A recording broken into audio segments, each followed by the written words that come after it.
Hospitality ने अपनी asset base को स्ट्रेटेजिक एक्विजिशन से और डेवलपमेंट से ही एनहांस किया है बेसिकली लग्जरी हॉस्पिटैलिटी सेगमेंट्स में।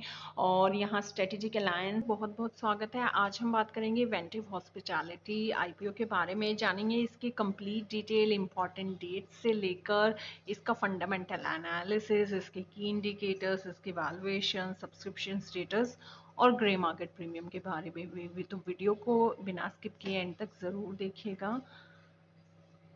तो सबसे पहले आईपीओ की डेट्स के बारे में जान लेते हैं। दिसंबर 20 से इस आईपीओ स्टार्ट हो चुका है। दिसंबर 24 इसकी लास्ट डेट है। फेस वैल्यू 1 रुपी पर इक्विटी शेयर है। प्राइस बैंड 610 से 643 पर के बीच में फिक्स हुआ है।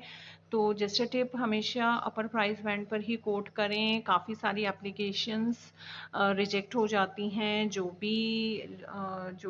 एप्लीकेशंस होती हैं वो नीचे या फिर मिड में किसी भी प्राइस बैंड पर कोट की हुई होती हैं। लॉट साइज 23 शेयर्स का रहेगा, मतलब मिनिमम एक लॉट में 23 शेयर्स परचेज करने होंगे। और जैसे रिटेल निवेशक हैं, मिनिमम 23 शेयर्स के लिए यानी कि एक लॉट के लिए बिड कर सकते हैं। उसके अलावा इस इशू का टोटल साइज 2,48,83,358 शेयर्स का होने वाला है। इंटायरली ये फ्रेश इशू है, यानी कि कंपनी पहली बार मार्केट में फंड्स रेज कर रही है। ये कंपनी का फर्स्ट इशू है। ये एक मेन स्ट्रीम आईपीओ है। इसकी लिस्टिंग एनएससी बीएसई दोनों ही एक्सचेंजेस पर है।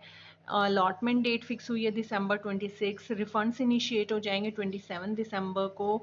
और जिन्हें अलॉट हो जाएगा आईपीओ उनके डीमैट में शेयर्स क्रेडिट हो जाएंगे दिसंबर 27 को। लिस्टिंग डेट रहेगी मंडे यानी कि दिसंबर 30। लॉट साइजेस की बात कर लेते हैं। ये हमारा मेन स्ट्रीम वही 14,000 वाला आईपीओ है। 14,789 की मिनिमम इन्वेस्टमेंट रहेगी। रिटेल निवेशकों के लिए एक लॉट परचेज करना होगा, 23 शेयर्स के लिए बिड करना होगा। स्मॉल एचएनआई निवेशक मिनिमम 14 लॉट्स के लिए बिड करेंगे। 322 शेयर्स उसमें होंगे और 2,07,000 की मिनिमम इन्वेस्टमेंट अमाउंट रहेगी। बिग एचएनआई निवेशक 68 लॉट्स के लिए कॉट करेंगे। 1564 की मिनिमम शेयर्स की बिड रहेगी और 10,05,000 मिनिमम इन्वेस्टमेंट अमाउंट रहेगी। तो अब यहाँ कैटेगरी वाइज देख लेते हैं। तो मेजर यहाँ पर आप देखें तो यहाँ पर भी एंकर इन्वेस्टर्स को शेयर सबसे ज़्यादा ऑफर हुए हैं। 1,11,90,513।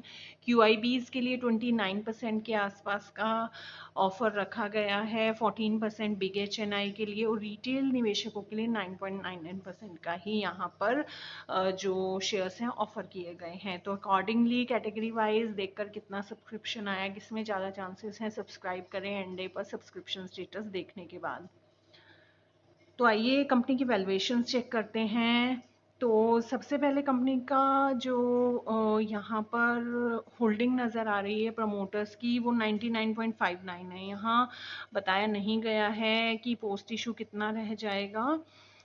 तो लेकिन मेजर कंट्रोल यहाँ पर नज़र आ रहा है कि कंपनी के पास ही रहने वाला है, प्रमोटर्स के पास ही रहने वाला है।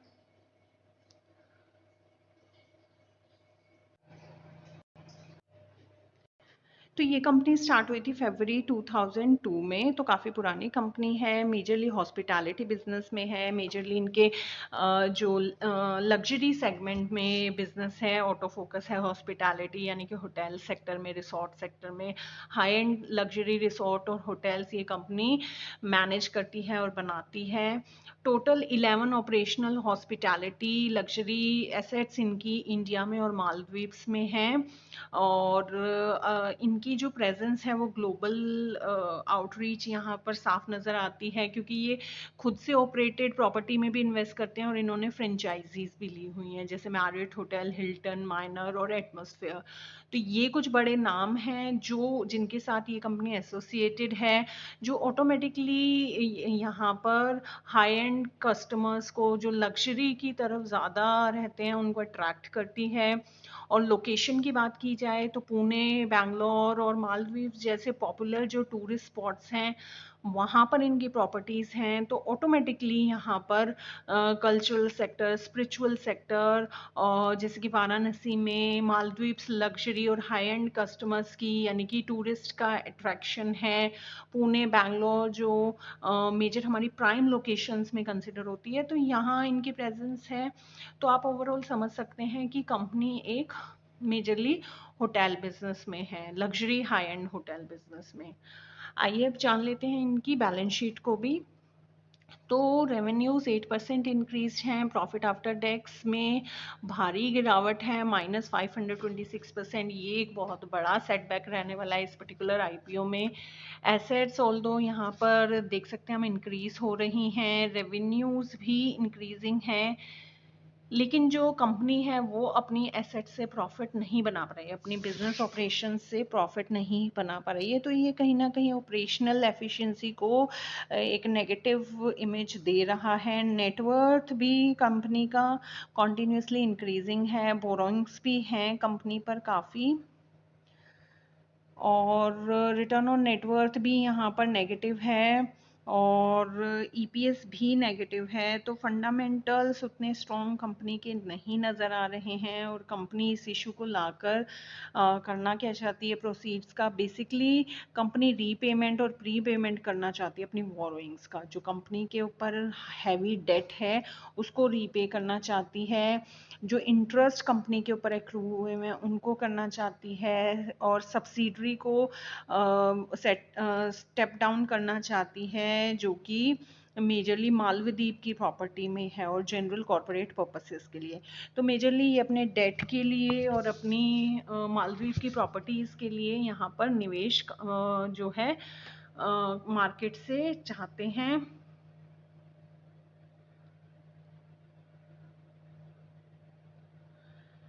तो यहाँ पर लॉन्ग टर्म के लिए यहाँ फंड्स पार्क करने की सलाह भी दी गई है, लेकिन हम जान लेते हैं फंडामेंटल्स ऑल्दो उतने साउंड नहीं नज़र आ रहे हैं किसी भी फ्रंट पर। आइए अब जान लेते हैं इसके जो सब्सक्रिप्शन स्टेटस के बारे में भी। तो 1.3 टाइम सब्सक्राइब्ड आईपीओ है, यानी कि फुल्ली सब्सक्राइब्ड आईपीओ है। रिटेल कैटेगरी में 1.86 टाइम्स है, क्यूआईबी में 1.28 टाइम्स है, और एनएनआई कैटेगरी में 1.13 टाइम्स सब्सक्राइब्ड आईपीओ है। एंकर इन्वेस्टर्स यहाँ आ चुके हैं, यहाँ पर फुल बिडिंग हो चुकी है, क्वालिफाइड इंस्टीट्यूशनल बायर्स भी आ चुके हैं। एनआईआई ये नॉन इंस्टीट्यूशनल बायर्स ने भी 270 के अराउंड यहाँ पर बिडिंग की है, ओवर बिडिंग यहाँ पर हो चुकी है। रिटेल निवेशकों ने भी अच्छा खासा यहाँ पर कंपनी में भरोसा दिखाया है। तो कंपनी में लॉन्ग टर्म प्रोस्पेक्टिव से तो कंपनी में लॉन्ग टर्म प्रोस्पेक्टिव से निवेश की सलाह यहाँ पर दिखाई दे रही है। और वहीं इसके जीएमपी की बात करें तो जीएमपी इसका थोड़ा कम यहाँ पर मुझे दिख रहा है। तो लिस्टिंग गेन पर्पस से इसमें निवेश करना तो मुश्किल है, लेकिन लॉन्ग टर्म के लिए यहाँ पर जाया जा सकता है, क्योंकि लग्जरी हाई एंड होटल्स में है, और यहाँ पर 10% के आसपास भी जीएमपी था, लेकिन लगातार जीएमपी में गिरावट आ रही है, तो खास लिस्टिंग गेन नहीं बनता दिख रहा। तो स्ट्रॉन्ग फंडामेंटल के एनालाइज करने के बाद ही आप इस कंपनी में निवेश करें या किसी एडवाइज़र की सलाह लें। और लिस्टिंग गेन तो यहाँ पर काफ़ी कम नज़र आ रहा है। आइए जान लेते हैं कंपनी के फंडामेंटल्स के बारे में भी कि कंपनी में क्यों निवेश किया जाए, क्या गुड बातें हैं कंपनी में। तो कंपनी जो है लग्जरी हॉस्पिटैलिटी एसेट्स में है, लग्जरी होटल्स हैं, ग्लोबल अलायंस है इनके साथ, और जो मेजर स्ट्रॉन्ग मैनेजमेंट है, बड़े एंकर इन्वेस्टर्स हैं, वो इस पर्टिकुलर कंपनी के साथ हैं। तो यहाँ strong management, informed management company के साथ है, जो मैनेजमेंट में भरोसा है वो कहीं ना कहीं इस कंपनी के साथ है। ग्लोबल अलायंस हैं, बड़े जो बिग नेम्स हैं उनके साथ कंपनी ने जो है टाई अप किया हुआ है, तो वो कहीं ना कहीं इसको एक स्ट्रॉन्ग एज प्रोवाइड करता है। प्रीमियम लोकेशंस पर इनकी होटल चेन्स हैं, जो ऑटोमेटिकली हाई एंड जो कस्टमर्स हैं उनको अट्रैक्ट करते हैं। और मेजर जो इनकी एसेट्स हैं वो लग्जरी एंड पर हैं।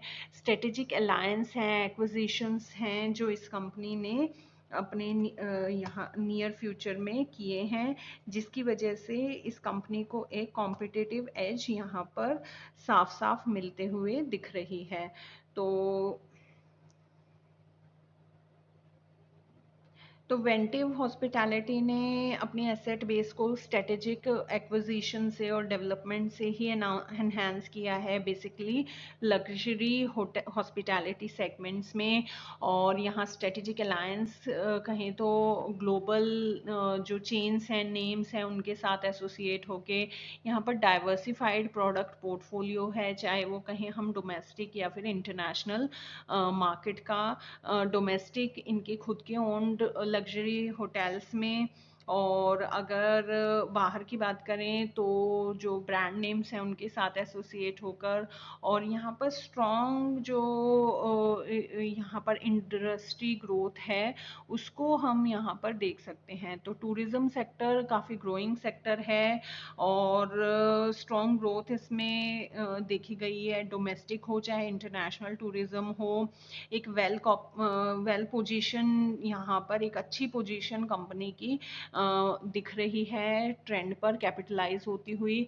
ट्रेंड पर कैपिटलाइज होती हुई का मतलब है कि जो ट्रेंड है उसके अकॉर्डिंग कंपनी जो है अपने जो टारगेट कस्टमर्स हैं उनको अट्रैक्ट कर पा रही है और अपना बिजनेस चला पा रही है। ऑल्दो कंपनी में जो फिक्स्ड कॉस्ट होती हैं, कंपनी में रेवेन्यूज कंपनी बना पा रही है, लेकिन कंपनी में काफ़ी फिक्स्ड कॉस्ट होती हैं, डेट है कुछ कंपनी पर जिनकी रीपेमेंट होती है, जिसकी वजह से कंपनी जो है अपने प्रॉफिट्स नहीं बना पा रही है। तो कहीं ना कहीं फंडामेंटल्स काफ़ी स्ट्रॉन्ग हैं, कंपनी का प्रोफाइल काफ़ी स्ट्रॉन्ग है। आपकी राय इस आईपीओ में क्या है? क्या आप इसमें निवेश कर रहे हैं या नहीं? मुझे कमेंट सेक्शन में बताना बिल्कुल ना भूलिएगा।